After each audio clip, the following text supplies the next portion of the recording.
Hi everyone, I'm Jade. What we're talking about today is causative verbs, and this is a different structure we use in sentences when it's important to show authority and important to show someone who's deciding an action.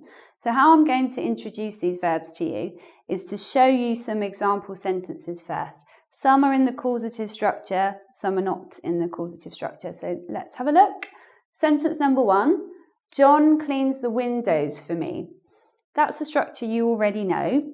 What's important in this sentence is the subject, John, he's the man cleaning the windows. Okay, you know that, it's easy. Sentence 2, I have John clean the windows for me. This is the introduction to the causative structure. We've got causative have. What's different about this sentence? John is now in the object position, and I is in the subject position. So what's different about this is we still know that John is cleaning the windows, but what's different is you are becoming important because you have the authority to make that happen. So it gives us a little bit more information about what's important here. Let's have a look at number 3. I have the windows cleaned. What's missing in this sentence is we don't know who's doing the cleaning anymore. It's not important because we don't have John's name here. So something missing in this one. Number 4, I get John to clean the windows.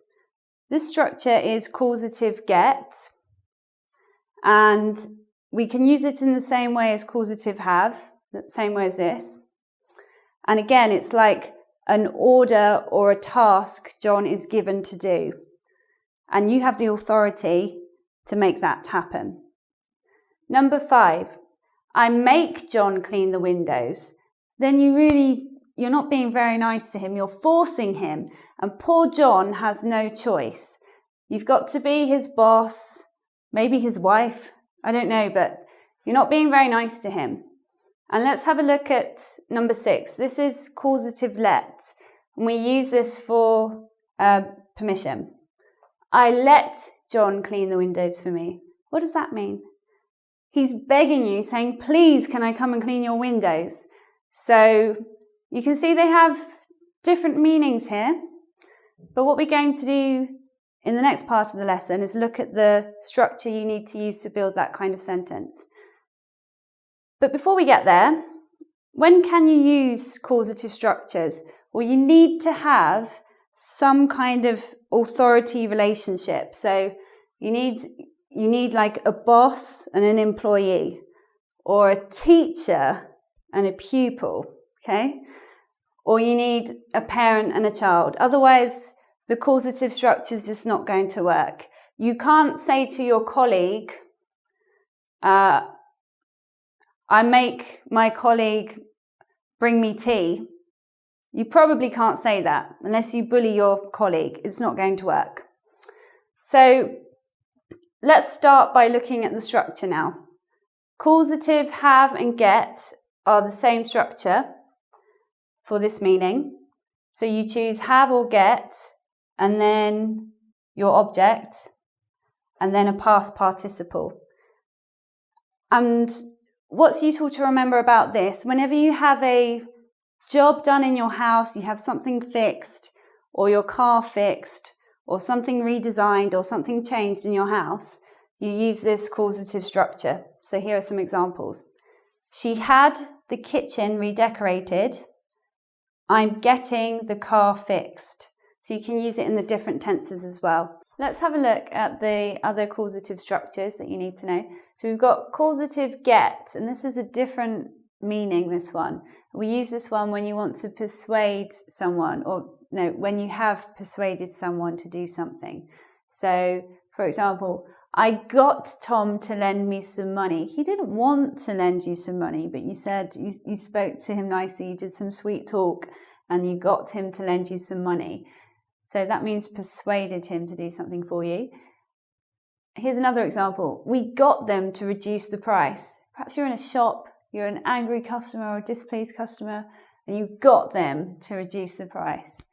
reduce the price, or I'm not buying it. And somehow you manage it. So that's causative get.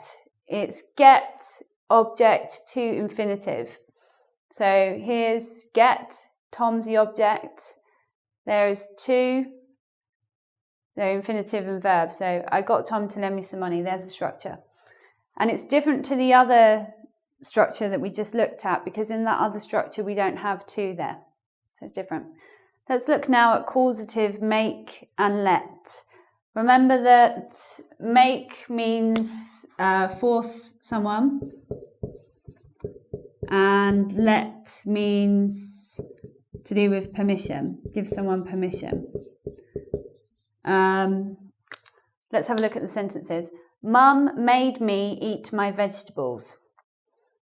So a child would probably say this. The child is being forced to eat vegetables.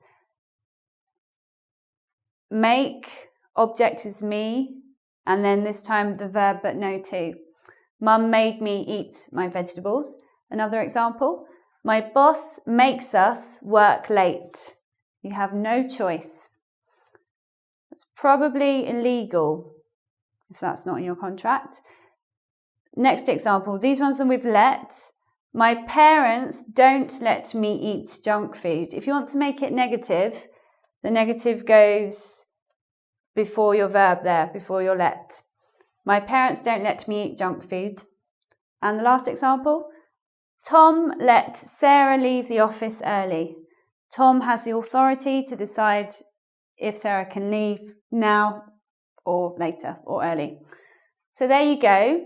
You can use these causative structures whenever you have someone in a position of authority and stuff happens because they need to persuade someone to do something, or force someone to do something, or permit someone to do something. So this is a new structure for you to be using in your English. What you can do now is go to the engVid website and do the quiz on this, just to make sure you've got the grammar fixed in your mind. You know where to use a to, where not to use a to in these structures. But before you go there, I'd really appreciate it if you subscribe here on my engVid channel, and that's it. So come back and watch more videos with me soon, and I'll see you later. Bye.